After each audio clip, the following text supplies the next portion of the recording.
আসসালামু আলাইকুম। কেমন আছে সবাই? আলহামদুলিল্লাহ আমি অনেক ভালো আছি। অনেক অনেক বেশি ভালো আছি। কারণ আজকে যাব আম্মুদের বাসায়। দেখতেই পাচ্ছ ব্যাগ-ট্যাগ সব রেডি করে বসে আছি। আর আম্মুদের বাসায় যাওয়ার কথা শুনলে তো আমার খাওয়ার কথাই আর মনে থাকে না।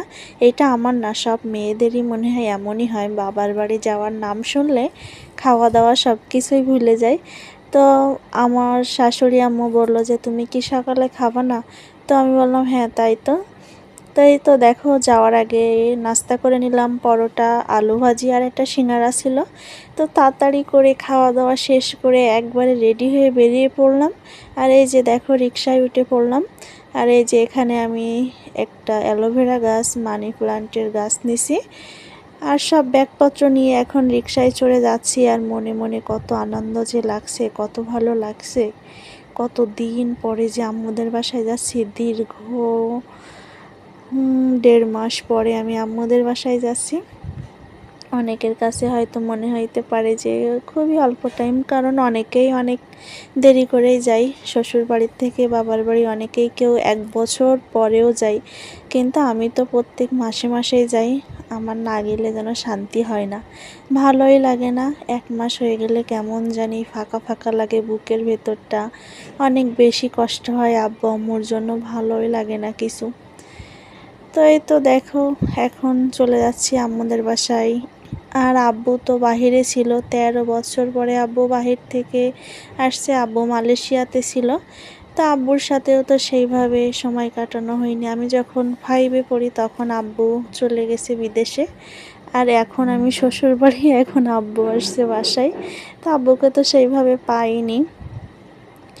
তার জন্য একটু বেশি মনে হয় যে আব্বু আছে, এখন যাই আম্মুদের বাসায় থাকি। তো অনেকটা পথ দেখো চলে আসলাম তোমাদের সাথে গল্প করতে করতে। আর এইটা মডেল মসজিদ, মসজিদটা কিন্তু অনেক বেশি সুন্দর যশোরের ভিতরে। আর এই তো বাসে উঠে পড়লাম। বাসে উঠে সব দেখছি যে আমাদের বাসার আশেপাশের লোকজন, পরিচিত লোকজন, ভালোই লাগছিল যে সবার সাথে দেখা হয়েছে। গল্প করতে করতে যাচ্ছি, সব বাড়ির পাশের লোকজন। তো এই তো দেখো বাসটাও ছেড়ে দিল, টিকিট কাটলাম। তো বাসওয়ালা আমার কাছ থেকে 10 টাকা কম নিছে। ওরা ভাবছে আমি মনে হয় স্টুডেন্ট, তার জন্য 70 টাকা ভাড়া নিল আমার কাছ থেকে। তো এই তো বাস এখন চলছে আর আমি আর একটা আপু বসছি, আমাদের বাসার পাশেই বাসা। তো আমরা দুইজন গল্প করতে করতে যাচ্ছি, ভালোই লাগছিল। আসলে এই বাসের ভিতরে পরিচিত কাউকে পেলে অনেক বেশি ভালো লাগে। আর এইদিকে দেখো রাস্তাঘাট কত সুন্দর। আর এইটা তো গদখালি ফুলের রাজ্য, ভালোভাবে দেখাইতেও পারলাম না। আর এই তো নাভারণ চলে আসলাম। দেখো প্রচুর বৃষ্টি হচ্ছে নাভারণে আসার পরে, রাস্তাঘাট কেমন কাদা। তারপরে বাস থেকে নেমে আমি ভ্যানে উঠে পড়লাম। এখন বাসায় চলে যাব। যতই রাস্তা আগাচ্ছিল মনের ভিতরে খুশি খুশি লাগছিল। আর মনে হচ্ছিল কখন যাব, কখন গিয়ে আম্মুর হাতের মজার মজার রান্না আমি খাবো। তো এই তো দেখো আমাদের গ্রামের আঁকা বাঁকা মেঠো পথ ওই তো সামনে দেখা যাচ্ছে।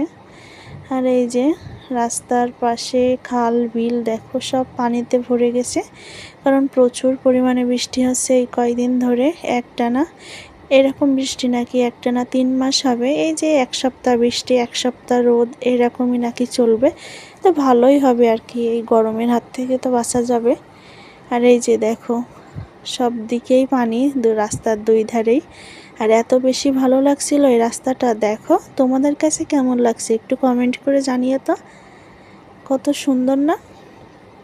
আর কেন জানি না আমার হাতটা কাঁপছিল, ভিডিওটা খুব ভালো করে করতে পারছিলাম না, কাঁপা কাঁপা হচ্ছিল। তো এই তো দেখো কথা বলতে বলতে একদম বাসার সামনে চলে আসলাম। ভ্যান থেকে নেমে পড়লাম। এই তো এখন বাসায় চলে আসবো। এটা আমাদের বাসার রাস্তা। আর এই তো আমাদের বাসা, এই তো আমার আম্মু।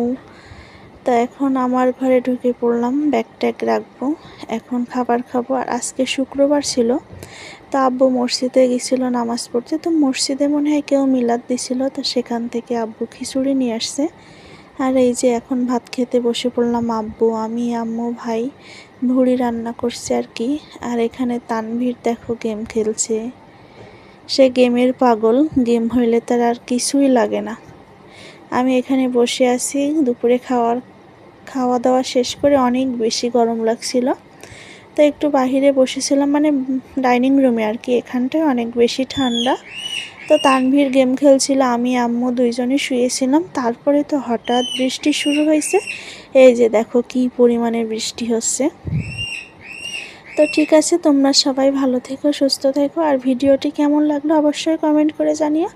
ভালো লাগলে লাইক কমেন্ট করো, শেয়ার করো, আর আমার চ্যানেলটা অবশ্যই সাবস্ক্রাইব করো। তো সবাই ভালো থেকো, সুস্থ থেকো, আর বেশি বেশি করে দোয়া করো সবার জন্য। আল্লাহ হাফেজ।